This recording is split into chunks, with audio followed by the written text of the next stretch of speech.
Assalamualaikum warahmatullahi wabarakatuh.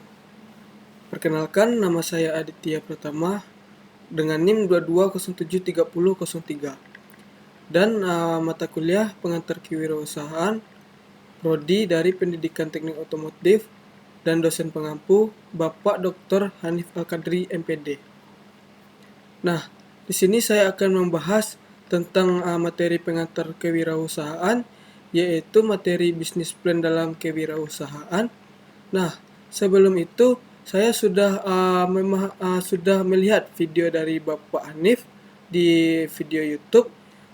Di situ menjelaskan tentang bagaimana pentingnya bisnis plan atau rencana usaha bagi para calon wirausahaan. Nah, pembicaraan menekankan bahwa keberhasilan usaha bergantung pada perencanaan yang matang. Dan bukan hanya pada upaya coba-coba atau trial and error yang seringkali berujung pada kegagalan dan rasa putus asa. Nah, ia mengutip pendapat David yang menyatakan bahwa pengusaha yang tidak bisa merencanakan usahanya itu sebenarnya telah merencanakan kegagalannya sendiri.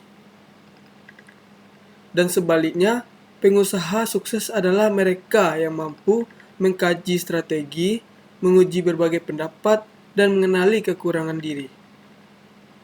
Nah, video Bapak Hanif Al-Qadri itu menjelaskan 5 elemen penting dalam bisnis plan, yaitu produk jasa yang ditawarkan, analisis pasar, rencana produksi, dan analisis keuangan. Dan kelima elemen ini harus dirumuskan secara detail dan akurat. Pembicaraan juga menjelaskan tujuan pembuatan bisnis plan, yaitu sebagai panduan pelaksanaan usaha, bahan evaluasi, pedoman bagi pihak eksternal, investor atau kreditor, data maksimal sumber daya, dan dokumentasi perusahaan.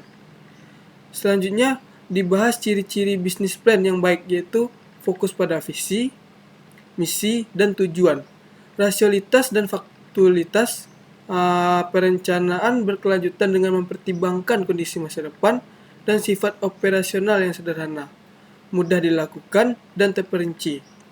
Dan pembicaraan juga menjabarkan manfaat bisnis plan menurut Ishita, antara lain sebagai alat pengawasan dan pengendalian, dan alat untuk mendapatkan pembiayaan dan investasi, alat untuk menjalin kerjasama, dan alat motivasi bagi tim manajemen.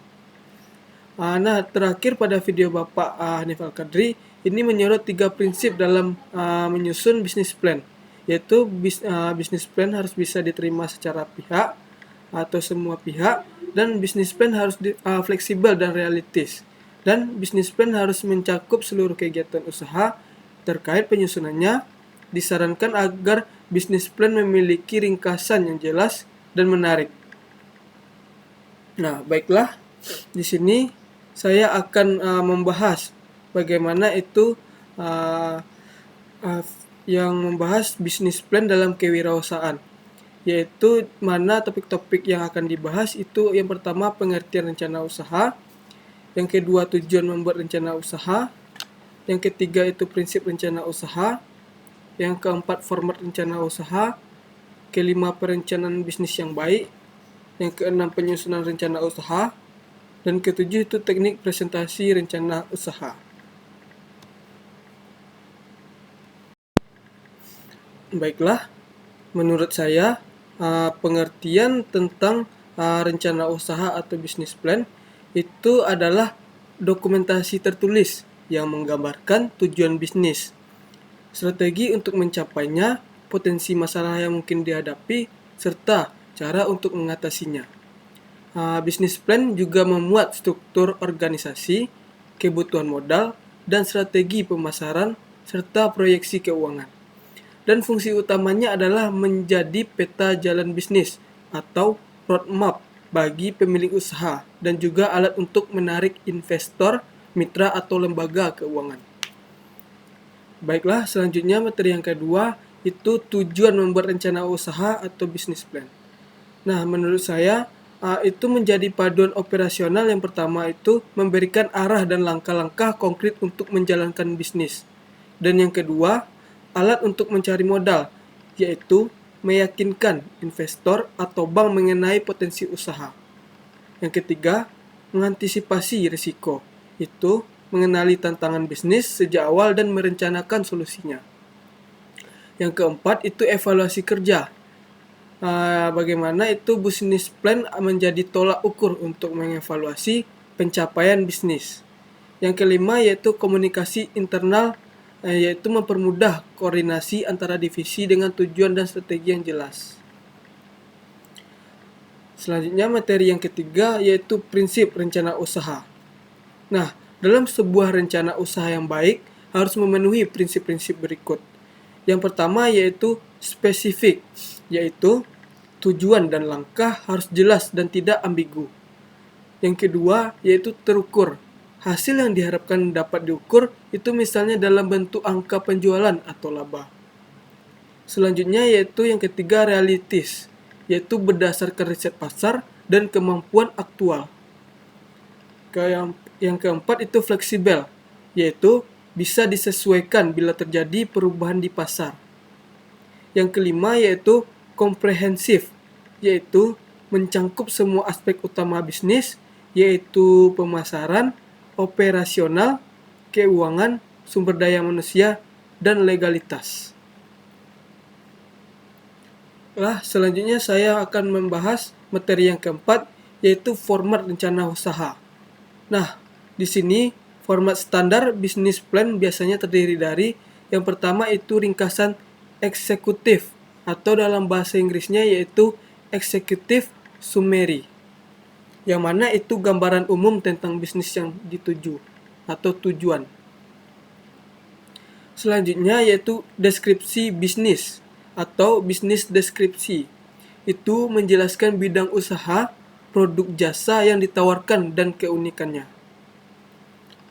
Selanjutnya, analisis pasar atau market analysis, yaitu riset tentang target pasar, tren industri, dan kompetitor. Selanjutnya, organisasi dan manajemen atau organizing and management, yaitu struktur tim atau latar belakang pendiri dan tugas pokok. Selanjutnya, lini produk atau layanan, yaitu penjelasan mendalam tentang produk atau jasa. Selanjutnya ada strategi pemasaran dan penjualan atau marketing and sales strategy. Itu cara memasarkannya, produk dan mendekati pelanggan di setiap kondisi. Selanjutnya permintaan pendanaan atau funding request. Itu bila perlu rincian jumlah modal yang dibutuhkan. Selanjutnya proyeksi keuangan atau financial projection. Itu prediksi pendapatan, laba rugi, dan arus kas. Selanjutnya ada lampiran atau appendices, yaitu dokumen pendukung seperti surat izin, kontrak, dan sertifikat. Baiklah, selanjutnya materi yang kelima, yaitu tentang perencanaan bisnis yang baik. Nah, untuk menghasilkan bisnis plan yang baik, itu harus kita perhatikan. Yang pertama itu riset yang mendalam tentang pasar, kompetitor, dan tren industri. Yang kedua itu fokus pada solusi, yaitu tunjukkan bagaimana produk atau jasa menyelesaikan masalah konsumennya. Dan selanjutnya yang ketiga menonjolkan keunggulan kompetitif, yang mana itu kenapa produk lebih baik dibandingkan kompetitor. Dan selanjutnya yang keempat fokus keuangan, yaitu tampilkan perhitungan realistis tentang biaya, pendapat, dan laba. Selanjutnya yang kelima itu simple dan profesional, yaitu hindari bahasa bertele-tele dan rencana usaha harus ringkas namun kuat. Selanjutnya materi yang keenam itu penyusunan rencana usaha atau business plan dan sistematikanya. Nah, sistematika penyusunan business plan mencangkup langkah-langkah berikut. Yang pertama itu menentukan ide usaha, yaitu berdasarkan minat, keahlian, dan peluang pasar. Selanjutnya, melakukan studi kelayakan, yaitu apakah ide tersebut layak secara teknis, ekonomi, dan hukum. Dan selanjutnya itu merancang model bisnis, yaitu menentukan segmen pelanggan, proporsi nilai, dan saluran distribusi. Nah, selanjutnya mengembangkan strategi operasional. Itu rencana produksi, lokal bisnis, dan logistik. Selanjutnya, menyusun rencana pemasaran, itu bagaimana strategi branding, promosi, harga, dan distribusi. Selanjutnya, membuat proyeksi keuangan. Itu kita menganalisa kebutuhan modal, rencana laba rugi, dan titik impas atau break even point. Yang terakhir, menyusun dokumen bisnis plan. Itu kita harus lengkap dan struktur sesuai format. Baiklah, selanjutnya materi terakhir yang ketujuh itu teknik presentasi rencana usaha. Yaitu ketika mempresentasikan bisnis plan kepada investor, bank, atau mentor bisnis, kita akan menggunakan teknik berikut. Yang pertama itu buka dengan ringkasan menarik, yang mana itu gambaran umumnya yang langsung menjelaskan apa yang ditawarkan. Selanjutnya, gunakan visualisasi, yaitu grafik, diagram, dan gambar. Itu untuk menjelaskan data dan rencana. Selanjutnya kita sampaikan masalah dan solusi, yaitu menjelaskan masalah nyata di pasar dan bagaimana produk atau jasa adalah solusinya. Nah, selanjutnya kita akan tampilkan data pendukung, yaitu contohnya riset pasar, proyeksi keuangan, dan contoh keberhasilan awalnya. Selanjutnya, fokus pada nilai tambahan. Itu seperti apa yang membuat bisnis ini istimewa. Dan selanjutnya, latihan presentasi. Nah, di sini kita kuasai isi materi, antisipasi pertanyaan dari audiens. Selanjutnya, gunakan bahasa tubuh yang percaya diri, atau bisa disebut dalam bahasa Inggris yaitu eye contact, atau gestur yang terbuka, suara yang jelas. Dan selanjutnya, sediakan handout atau eksekutif summary, yaitu untuk dibawa pulang oleh audiens.